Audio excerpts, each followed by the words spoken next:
সংবাদপত্রের এবং সাংবাদিকতার ভবিষ্যৎ আমরা অন্ধকার মনে করি।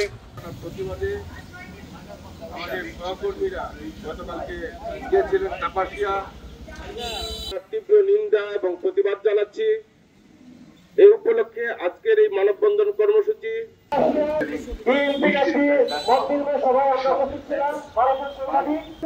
সেটা আমরা বুঝতেই পারিনি।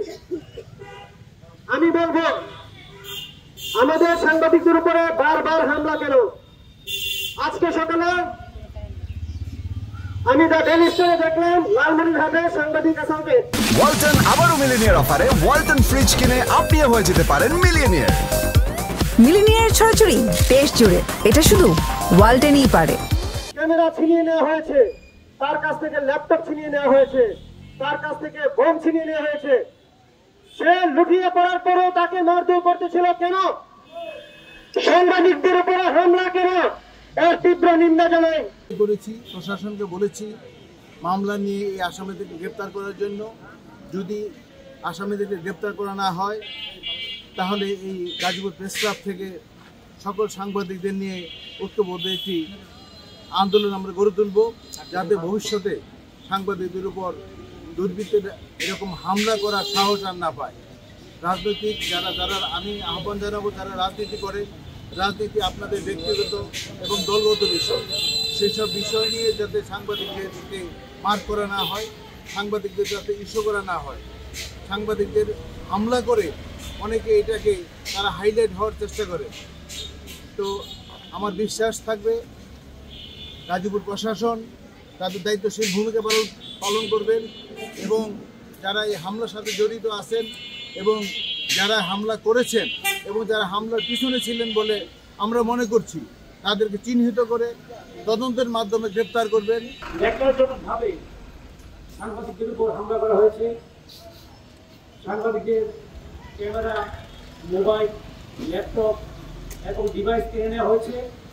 প্রোগ্রাম শেষ হয়ে গিয়েছিল। প্রোগ্রামটি শেষ হয়ে যাওয়ার ঠিক আধা ঘন্টা পর কাপাসিয়া থেকে 25 থেকে 30টি মোটরসাইকেলে করে বিএনপি নামধারী দুর্বৃত্তরা মঞ্চের কাছে এসে প্যান্ডেলের সমস্ত চেয়ার ভাঙচুর করে প্রথমে প্যান্ডেলটি গুড়িয়ে দেয়। সেখানে মাইক, সাউন্ড বক্স এবং ইলেকট্রনিক ডিভাইস যা ছিল সমস্ত তছনছ করে ফেলে। এক পর্যায়ে পাশের রুমেই সাংবাদিকরা অবস্থান করছিলেন।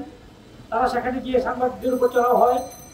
সাংবাদিকরা তাদের পরিচয় দিল, তাদের পরিচয় তারা আমলে না নিয়ে আমাদের যমুনা টেলিভিশনের একজন ক্যামেরা সহকারী তাকে নিয়ে ধরে নিয়ে যায়।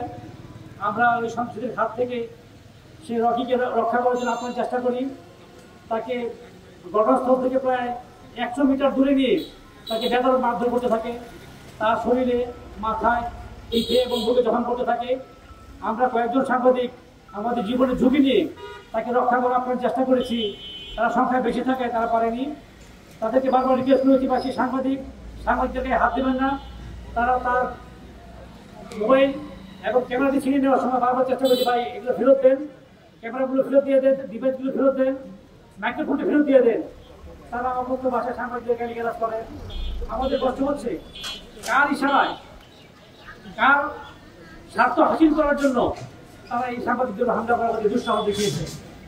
আমরা আহ্বান জানাবো শাহ রিয়াজুল হান্নান সাহেবকে, যিনি একসময় গাজীপুর জেলা বিএনপির সাধারণ সম্পাদক ছিলেন, তিনি এখন যুগ্ম আহ্বায়ক জেলা কমিটির।